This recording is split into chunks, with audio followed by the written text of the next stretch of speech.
guys, how are you? Hope you all are doing well. Today I am back with one of the most interesting video. In this video tutorial I am going to show you how to change your Facebook username on your Android device.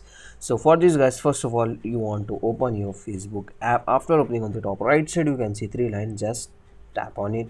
From here scroll down, open settings and privacy, and here open settings. In the settings you can get the option personal information. Just tap on it, and here you can change your all personal information.